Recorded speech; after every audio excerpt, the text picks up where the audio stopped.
मी पंजाब हवामान अभ्यासक मुक्काम पोस्ट गुगळी धामणगाव तालुका शिल्लक जिल्हा परभणी। आज आहे 27 एप्रिल 2023। आजपासूनचा प्रत्येक महाराष्ट्रातल्या शेतकऱ्याचा अंदाज येत आहे। तर आजपासून 27 एप्रिल पासून म्हणजे आज 27 एप्रिलला म्हणजे उत्तर महाराष्ट्राकडे तुरळक ठिकाणी पावसाचा अंदाज आहे म्हणून हा अंदाज लक्षात द्यायचा। त्याच्यानंतर 28 एप्रिलला पुन्हा पश्चिम विदर्भ आणि मराठवाड्याच्या भागाकडे तुरळक ठिकाणी पाऊस पडणार आहे म्हणून हे अंदाज लक्षात द्यायचा।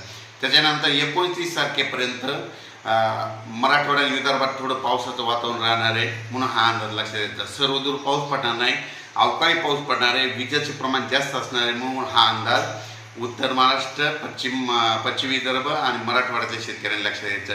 त्याच्यानंतर सर्व शेतकऱ्याला सांगू इच्छितो की आता उद्या परवापासून 1 मे लागणार आहे। तर जवळपास 1 मे पासून राज्यामध्ये परत उन्हाची तीव्रता वाढणार आहे। जवळपास 6 मे पर्यंत ऊन जास्त तापणार आहे म्हणून ही अंदाज लक्षात घ्यायचा। म्हणून ही त्याच्यानंतर म्हणजे सांगायचं झालं तर म्हणजे आज आहे 27 एप्रिल, 28 एप्रिल आणि 29 एप्रिल दरम्यान तुम्हाला एक सांगू इच्छितो।